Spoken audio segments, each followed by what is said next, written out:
Social media పెరిగిపోయిన తర్వాత ప్రతి ఒక్కళ్ళు వాళ్ళ అమ్మవారిని అలంకారం చేసుకొని ఒక బిందె పైన ఒక మంచి చిన్న బిందె, ఆ చిన్న బిందె మీద చిన్న కలశం పెట్టి అమ్మవారి ముఖాన్ని పెట్టి అందంగా జడ వేసి బంగారం పెట్టి ముక్కెర పెడుతున్నారు, అమ్మవారికి కొబ్బరి పెడుతున్నారు, అలాగే అమ్మవారికి అనేక అలంకారం చేస్తున్నారు. అలంకారం అనేది వాళ్ళు తీసుకొని రీల్స్ వేసుకొని పెడుతున్నారు. మంచిదే, సంప్రదాయం, మంచి అమ్మవారిని అలంకారం చేయడం మంచిదే.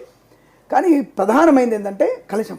అంటే మన చిన్న కలశంలో అమ్మవారి కొబ్బరికాయ పెట్టి దానిపైన జాకెట్ ముక్క ఉంచి అందులో ఆవాహనం చేస్తారు. శ్రీ వరలక్ష్మీ దేవతాయ నమః ధ్యాయామి, ధ్యానం సమర్పయామి, ఆవాహయామి, ఆసనం సమర్పయామి. కలశం మీదే పూజ, రూపం మీద పూజ ఉండదు. రూపం అలంకారం కోసం మాత్రమే, మీరు అమ్మవారిని చూస్తూ ఆనందపడడం కోసం మాత్రమే. కలశంలో నీళ్లు పోయాలా, బియ్యం పోయాలి? అందరికీ అనుమానం. నీళ్లు పోస్తే ఏం చేయాలి, బియ్యం పోస్తే ఏం చేయాలి? నీళ్లు పోస్తే శుభ్రంగా మర్నాడు మీరు బకెట్లో పోసేసుకొని మీ నలుగురు వారందరూ స్నానం చేయవచ్చు, దానికి ఎటువంటి దోషం లేదు. బియ్యం పోస్తే ఆ బియ్యాన్ని మనం నైవేద్యంగా వండుకొని తినాలి. అది ఆల్రెడీ నైవేద్యం, అమ్మవారికి సమర్పణ చేసింది. బియ్యం పోస్తే మనం నైవేద్యం వండుకొని తినాలి. నీళ్ళు పోస్తే మనం శుభ్రంగా మర్నాడు స్నానానికి మనం వినియోగించుకోవచ్చు, ఎటువంటి దోషం కాదు, అది శుభాన్ని కలిగిస్తుంది. కొబ్బరికాయ ఏం చేయాలి? కొంతమందికి ఇంటికి కడతారు, అంటే ఎర్రగుడ్డలో కట్టేసి ఇంటికి కడతారు. కొంతమంది దాన్ని కొబ్బరికాయ కొట్టేసి తీర్థం పుచ్చుకొని అది కూడా మనం శుభ్రంగా పచ్చడి చేసుకొని తినవచ్చు, దానికి ఎటువంటి దోషం లేదు. అంటే అమ్మవారి ప్రసాదాన్ని ప్రతిదీ ప్రసాదంగా భావించి అనుభవించడం. నువ్వు ఇంటికి కట్టుకొని వాస్తు దోషాలు, దృష్టి దోషాలు పోవడానికి కట్టుకుంటున్నావా, నీ ఇష్టం.